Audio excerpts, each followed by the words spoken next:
everybody. So this is going to be how I feel about One Piece, where we're at.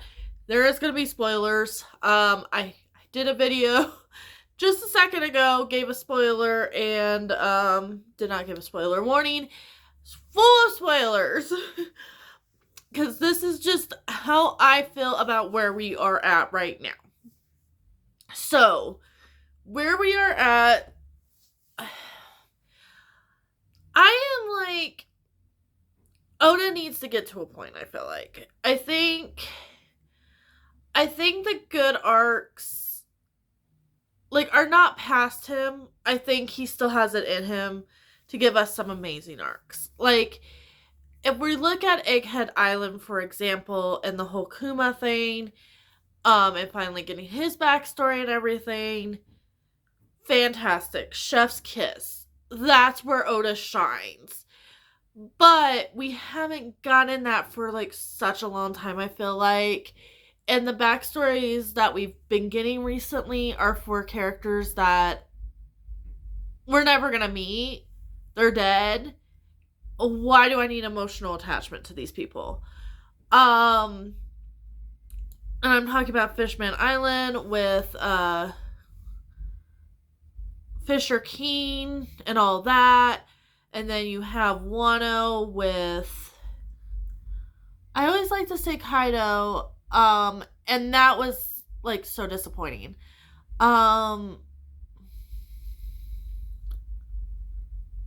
Momo's dad. We get his whole backstory. It takes forever. And then come to find out in something that probably most people, I don't know how many people read, the little chapter at the end that gives you more information. That had Zoro's backstory, his family and everything. And I'm like, I care more about Zoro than I do a king of Wano. Or emperor, whatever he was. That was the thing when we started our journey. We would stop at an island, we would get a crewmate. So, the first one, we really got a backstory to was Usopp. We find out Usopp's father is part of the red hair pirates. He leaves his mother. His mother gets really sick and dies. And then Usopp's an orphan. And then he falls in love with, the high lady of the island. And then he ends up just become a big, huge liar. Because I guess he thinks it's fun. Usopp's not my favorite character. But we still got a backstory. That's actually enough of a backstory for that character. I don't need any more. Please, Oda, please don't give me any more. And then we go to Nami. And, no, it's Sanji next, where we're on the Baratie, and we're getting his backstory, where he ends up on his, the captain's ship. He ends up being a pirate, and they get lost at sea, end up on this island. Depending on what version you read is what happens on that island. We will not talk about that because it's different.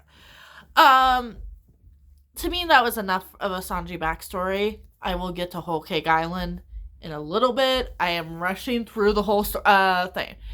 But so far we haven't gotten Luffy's backstory too much. Luffy's still kind of a mystery, which is fine.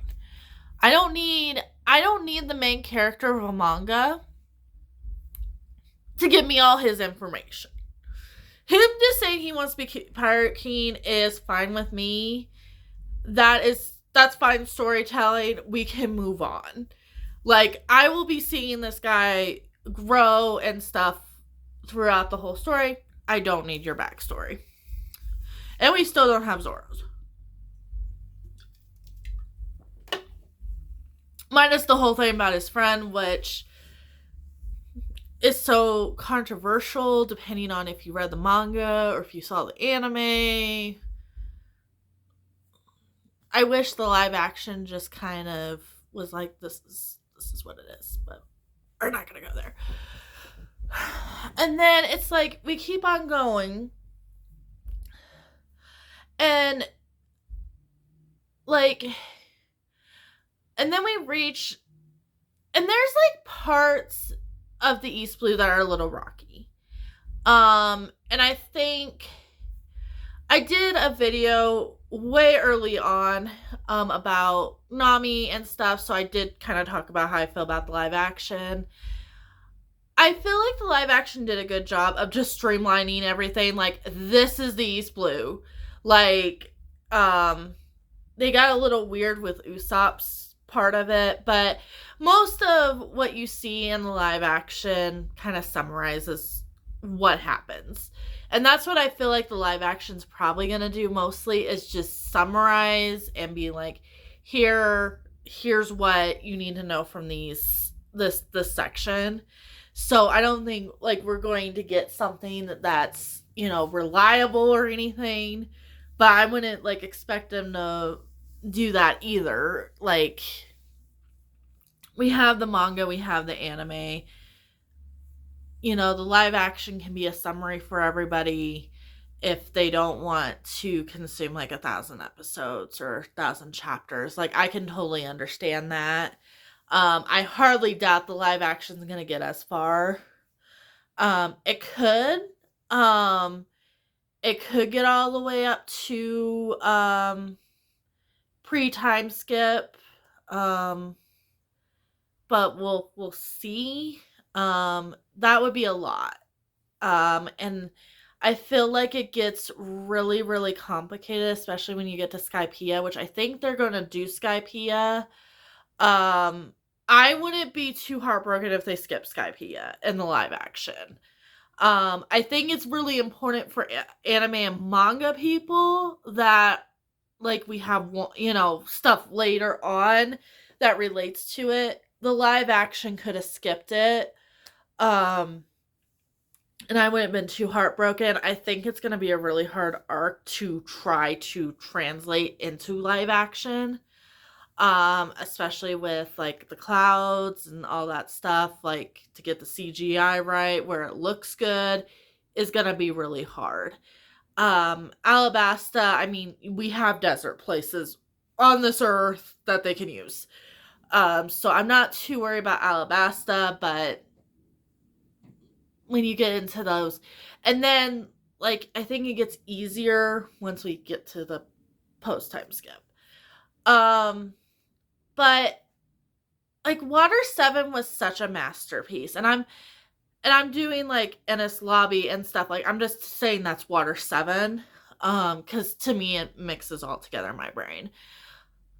Like, such a masterpiece. Like, you have villains that are hiding. You have Robin with her "I don't want to die" scene. You have Frankie. Like, we meet Frankie, and Frankie's such a big deal in this, and then, like, he disappears, like, after this. Like, I swear. I forget he exists, and then Egghead happened, and then I'm like, oh yeah, Frankie exists. That's gonna be one of my major gripes with this, by the way. I think Oda has way too many characters. And I think at the beginning, I think he was like, I can handle this. Like, all my characters are important to me. And then it's like, you get into like different arcs, and it's like Whole Cake Island, just to kind of jump a little bit, was actually a really good arc because we didn't have everybody. So we really got to focus on who we had. And who we had was, like, some of the smaller players that I feel like we haven't interacted with for a very long time. Like, I feel like we haven't had a lot of Nami and Luffy scenes by themselves. And those, to me, like, I'm not shipping them. Like, you can ship them if you want. Like, I'm not against that ship. I'm not really even for the Boa ship either, but but like I love their friendship. I love Nami's and Luffy's friendship. Like it's so beautiful. Like she cares so much for him and believes in him so much. Uh for being a character that at first really doesn't like pirates, sees him as the villain and everything, and then to admire him so much and to be like, no, he's gonna be king of the pirates. Especially that Wano scene like killed me. But like I think we got, and that like there was so many like good things about that because we had that separation. He didn't have to balance every single person. Not every single person had to have like agency and stuff like that. Like he just had a few characters. And I think he did that a little bit, like what I've read in Albath, he does kind of like a little bit of the same thing, but then like come back together. Egghead, they do the same thing.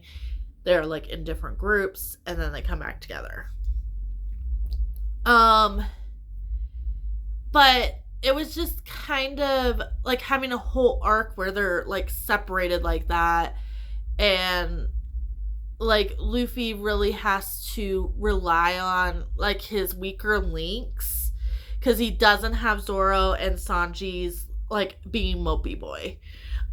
So he has to rely on Nami. He has to rely on Brook, which he's not a weak link whatsoever, but if you compare him to like Zoro, like and then you have Chopper, which he's a strong link in other ways, just not fighting. So you have like Luffy's kind of by himself with these guys. To me, it wasn't a good separation, but I think at the same time, Zoro really didn't want to go save Sanji. So there's that. But, and I think like a couple of things in Wano make more sense with having who they have. But like after thinking about like Water 7, like and that beautiful arc where we have a lot of things going down. We have CP9, which is now CP0. They're created in that arc. You have, we think it's a weapon. Frankie must know how to create one of the major weapons. Now, if it is the Sunny and we just don't know it, that's going to be interesting to look at later because we know he looked at the plans. And then we have the government, like they just declared war on the government. So it's such an intense arc. And we have a couple other ones that are pretty intense that really set up the next part of the story. But then we have so many arcs in between that I'm like, okay, we're at a standstill. Man, what's after Thriller Bark, maybe? Thriller Bark was not another one of my all-time favorite arcs because it's after Water 7. Anything pre-time skip that's after Water 7 and after Alabasta, because you have Crocodile and Alabasta. And he's like just an interesting villain that exists. And then you have the Warlords. And the Warlords, to me, was such a great idea of Oda's part.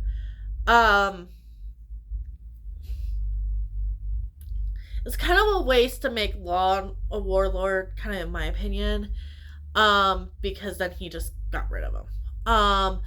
But the concept of a warlord and everything, and then how Crocodile abuses that and everything. Oh my goodness. I miss those days of One Piece.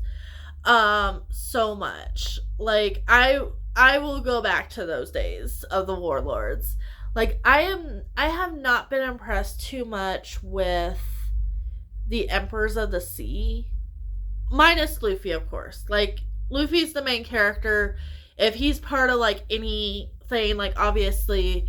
So, like, the only real, like, thing that we have right now that's our big, interesting Emperor of the Sea is Shanks. And I know he's gotten there's stuff on him with Albath that I haven't gone into.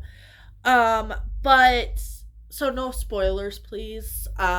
If you have read past the Lego House of Albash chapters, like, don't like, let me know, like, put spoilers so, like, you guys can talk in the chat, but I know it's a spoiler. Yeah, so we have that. And then we have, like, a whole bunch of everything. We got to the Archipelago arc. And this arc broke me in different ways. And I think Oda does this a couple times to me. I'm a big history buff. So anything to do with hints of history that I can pick up on, like, I really do get emotional just because it's very real. So the slavery part of that whole thing, like, really got to me. I love the underlining of how dark this archipelago is. And I love that Luffy hit a celestial dragon in the face. And it's my least favorite one. He's been in a couple other other parts of the series, and I'm just like, you're the one that Luffy punched and you deserve it. But like, it's such a strong arc. And I think it's because of the underlining thing. And the thing with Thriller Bark, yes, you have the Zoro scene that nothing happens, but that's such towards the end of the arc. You have to get through the whole arc to get to that. Like, I would, like, in all honesty, if somebody was like, nothing happened in Thriller Bark, I would probably skipped it too. I would have been like, but like, that scene is so powerful. And that's the thing, like, he has arcs with scenes, and then he has arcs. Like, Alabasta, the arc itself is incredible. From beginning to end. Like, the power Crocodile has over these people, and then we'll get to Doflamingo in a minute. Like, those two need to get together, and it's for, like, reasons I need to see. Because I just need to see. I just need those two powerhouses to be in the room, making plans about society. But, because I think they would probably take over the world. Like, they're both very scary people. By the way, Oda writes incredible villains, and I love them. So, yes, I'm going to fangirl about some villains in this show, because I think there's a lot that are very incredible. But when you're thinking about, okay, so we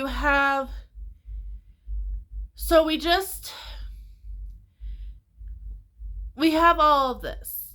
And the whole time between Water 7 and the Archipelago arc, the whole time Luffy is like, I am stating war on the government. Like, the whole time. And I don't know why it takes him so long, because we don't get him to get a fleet until Dressrosa. I mean, I think, in all honesty, if he calls a cavalry moment, like, he really didn't need um them to be created. I think people would just naturally come to his side. I think you would have, you know, the samurai from Wano. Like, you would have, like, every single island's military behind him already that he saved. Like, I would be, like, he would get the Skypea people. Like, he would get the Albass people. The Water 7 to make really good ships for him. Like I think if he could had a I need hope moment, um, and this is proven at in the war arc of this, that he can get a friend anywhere, because Crocodile just is like, wanna let me out? That was the best decision on Luffy, by the way. Just saying. I mean, to get Jinbei out was one thing, but to get Crocodile out was a whole different other thing that I'm impressed that Luffy noticed. Okay, so, like, we have all that, and then we have Luffy by himself. And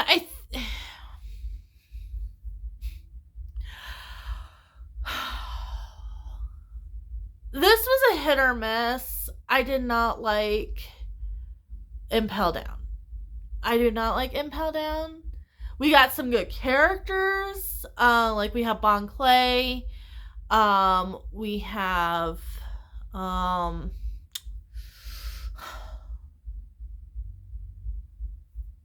character that changes people's sex, that now people think Crocodile was probably a woman at one point. It might be that whole thing. Like, we have that. That was fine, I guess. Too long. And then we get Buggy and Mr. 3, and I'm just like, okay, we need to get to somewhere. And then we have the war arc. And the war arc makes me hate Garp, and I love Garp so much. Like, he's one of my favorite Marines, minus Smoker. And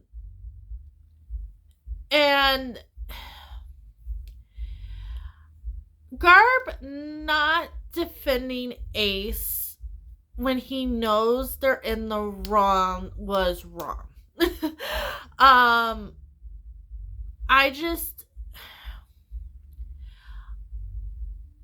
I don't think there's a couple. Okay, I'm split. Okay, there's part of me that says Ace needed to die because Luffy needed to grow up. But then they just replaced Ace with Sabo, and now I feel like it's just kind of a wasteful death for no reason. Because now Sabo has the fruit, and now it's like a whole thing.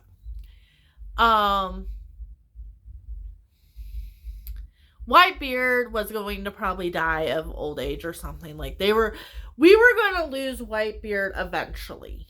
I did not like the way we lost him. Like, and I guess it's more gruesome in the manga. I've seen the panel. But there's part of me that's like, did we really have to lose Ace? And then I'm like, it's a mixed bag for me. I think if we didn't lose Ace, like, Oda could have thought of some other traumatic thing to do to Luffy. He's proven time and time again that's not a really hard thing for him to do with all the backstories that we get. So, it's up to you and how you feel about that whole thing, if that should have happened. I don't think it should have happened the way it did. Like, I think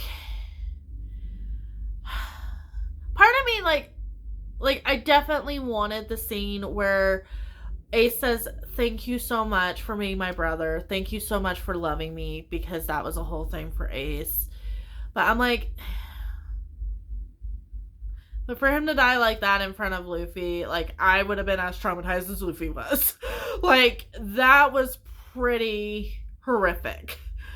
And to be so close and everything. And then you have... I skipped Amazon Lily for a reason.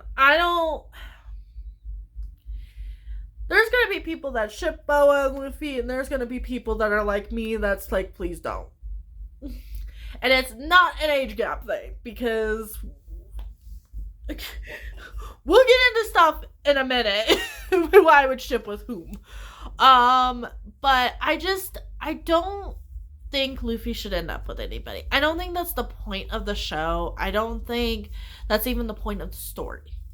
Is who is Luffy going to end up with? I see Usopp with his girl, and I can't think of her name right now. And then I see Sanji either maybe ending. I know Oda said like the crew's not gonna get together. So I guess he would get with Pudding, would be like the closest, or with the girl Violet from Dressrosa. And then Robin to me would be so good with Zoro. But I think maybe Zoro might end up with the Princess of Wano. And that makes sense, considering what we don't know about Zoro. But we know he's a samurai, probably. Just saying. With his sword skills. But we didn't get that. No. Yes, I'm still a little bit bitter about that. And yes, we're 26 minutes into this video and I'm still ranting.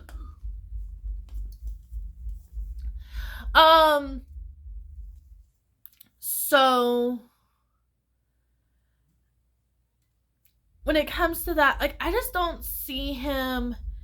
There hasn't been a moment. Like, there was, like, one lustful moment that I guess somebody points out in Alabasta with Bon Clay, like, turning into Nami, and then I'm like, he's a young 20-year-old. That's not love. That's lust. We're moving on. But, like, I don't think Luffy's, like, asexual or anything. Like, I think if he found... Like, if they ever got to the point where he found somebody, then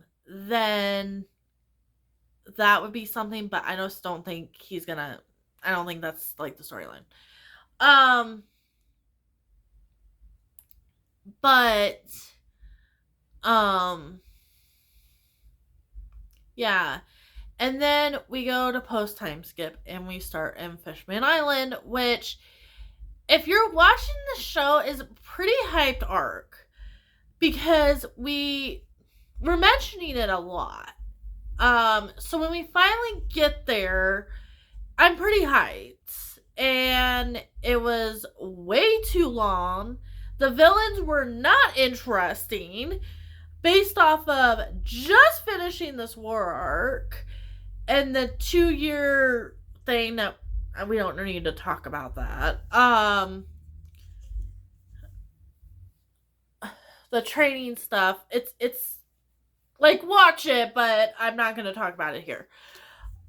I'm just like, okay, here we go. But then we found another poneglyph, and now we think we found another secret weapon. Okay, cool. Moving on to Punk Hazard with the kids. Why, Oda? Why did we have to bring in child experimentation into this show? This somewhat wholesome show. And then he's just like, yeah, I'm gonna experiment on some kids. Oh my God. There's Punk Hazard. Didn't like that. Minus we have Law, which we had in a couple the archipelago stuff, and then the war arc and But this is the main law arc. He's friendly with crew now.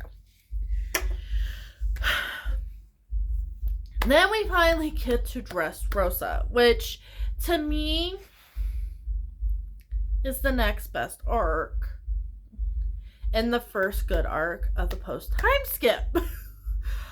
And I'm like, and I think about like the amount of chapters and episodes that you have to go through to get to Dressrosa. I'm like, I suffered a little bit. And I'm like, there was good moments. Like, there was good Jinbei moments in Fishman Island. There was good Nami moments in Punk Hazard. But they weren't good arcs. So, we're starting this whole thing with, okay, like, we're going to have good scenes. We're going to have good character moments. Like, I could not stand in Punk Hazard the character shift. I did not like that. So we get to Dressrosa, and I'm having the best time. Corazon, like, lives, like, in my deep, deep of hearts. Like, you know, we didn't get to know him for too long, but it makes Law look like such a good character. And then, like, Doflamingo's backstory, and then what Doflamingo did to the people, and the backstory for that, and Crocodile and Doflamingo need to cause some chaos. To the Celestial Dragons. To the bad guys. Okay? Like, I think if anybody was to be able to kind of really mess that whole system up, it's actually them too. I said it. Okay? And I missed them so much. Why did you have to lock Doflamingo up and impel down and then never show him, like, only show him to, like, craft, like, one-liners that are fantastic. His speeches. Chef's kiss. And then it's like, okay. And then we have, I like to say we have Zoe, and then, excuse me, I don't think we have anything. I think we do jump to Zoe. If I'm right. Somebody in the comments, if you got 30 minutes into this video, let me know. And Zoe was fine. Nothing much to talk about there. There's some really good moments. We get allies. It's fine.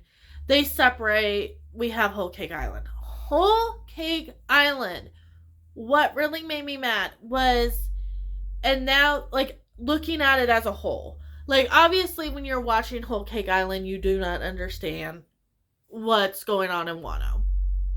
And what's going to not happen in Wano. And what information we're not going to get in Wano. Anyway, we get another backstory for Sanji. I love Sanji. Don't get me wrong. I love Sanji. One of my favorite characters. He did not need 2 backstories. Like, I don't know if, knowing that he's a prince, like, it gave him more of emotional background, but I'm like, his background was already emotional. Like,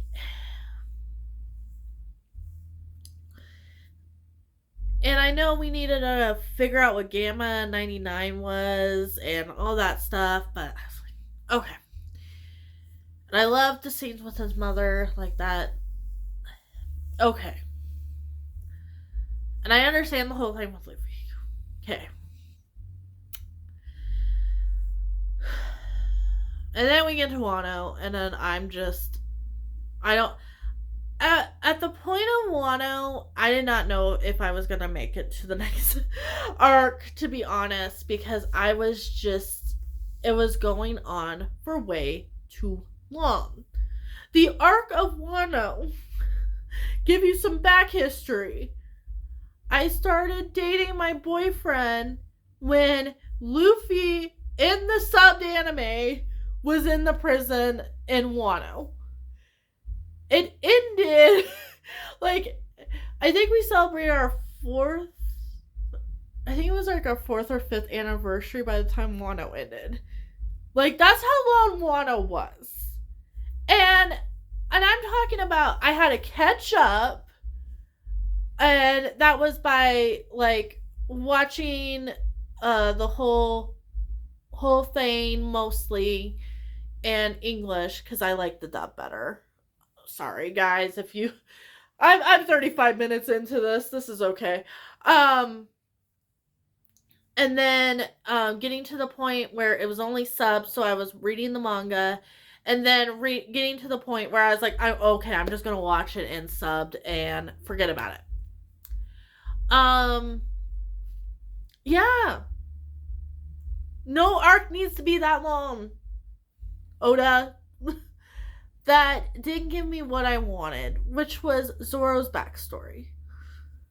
I'm like, this is it, right? This is where we're going to find out what Zoro's backstory was, right? We know everybody else's. Zoro's still hanging out in the wind. I have no idea. Okay, so we get out of Wano and go to Egghead Island.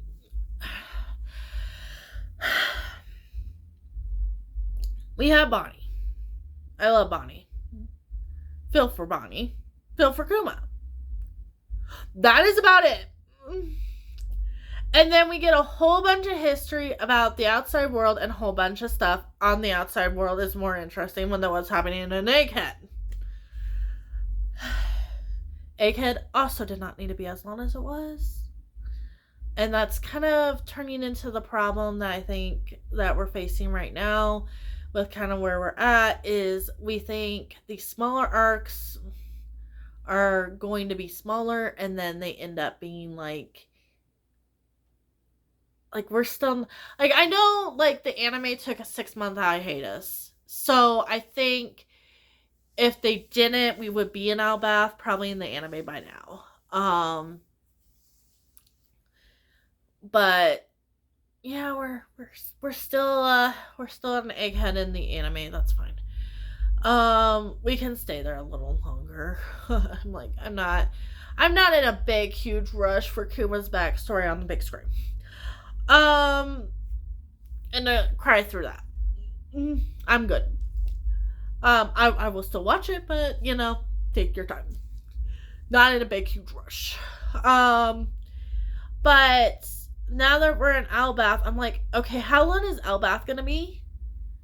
Like, Oda, please give me a timeline here, because I'm thinking Albath, and then are we going to the final island?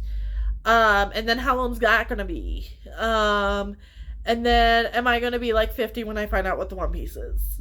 Like, and I know a lot of what main One Piece people really enjoy is, they end up, which I do too, but I feel like Oda's not utilizing it. Like, Oda, like, I think he had to rush through stuff, and then he left a lot of stuff behind. Like, I feel like there could have been some arcs that were smaller. Like, Skypiea did not need to be as long as it was. To get the point across that he was making.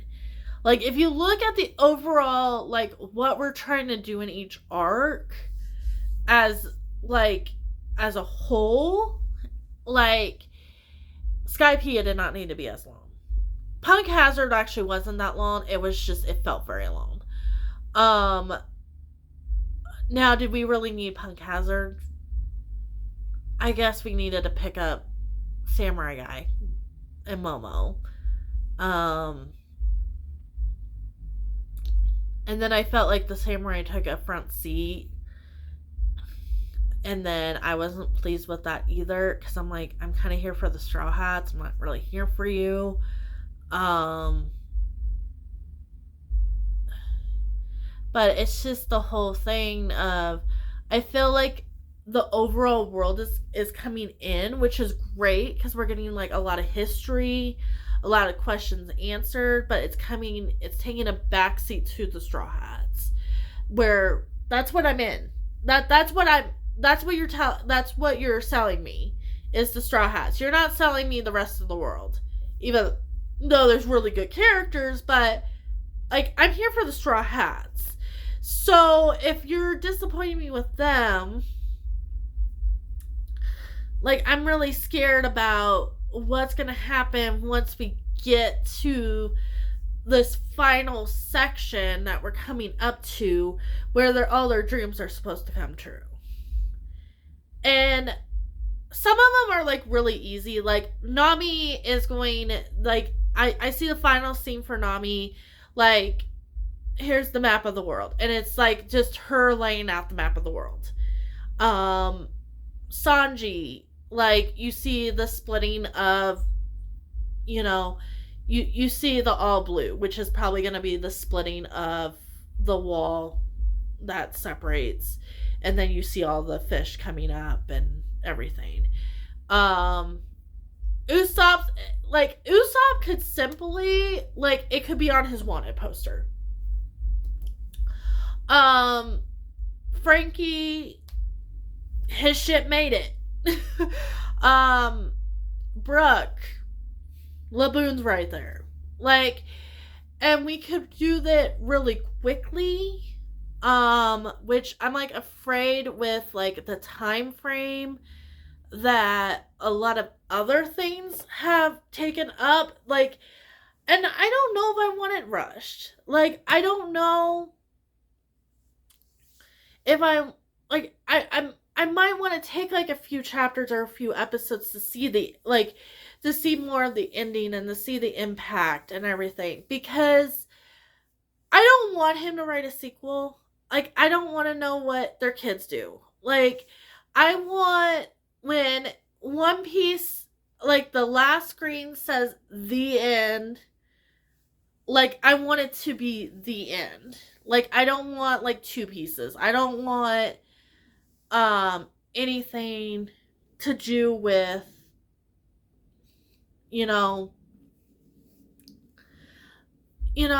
I care about what the One Piece is as much as everybody else, but I'm like, that's not where I'm at. Like, I know that's gonna be like the scene that, okay, like, Luffy is not king of the pirates, but I'm there to have him finally be king of the pirates, and I'm not there for him to know what the One Piece is and everything. So I have been here for 43 minutes talking to you guys about One Piece. If you made it this far, like and subscribe. I will be here Thursdays and Sundays, jibber jabbering my life away. And it hasn't been One Piece recently, but I have about 3 or 4 videos about One Piece on my channel. Criticisms, likes, dislikes, I have it all. I have, I think, a lot of mixed feelings now than I ever had before about One Piece. Just kind of seeing how it's going. There's part of me that wants to talk like arc to arc about One Piece, but I feel like there's enough of that online to where I'm like, I think it would be boring just to know my feelings about each arc.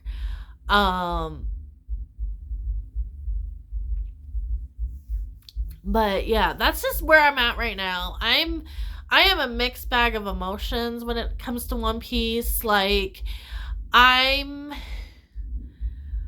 just don't know where I'm at right now. To be honest, I'm not gonna quit the story. I think what I'm going to do is probably just wait until Albath is over and then read it as like just binge read it.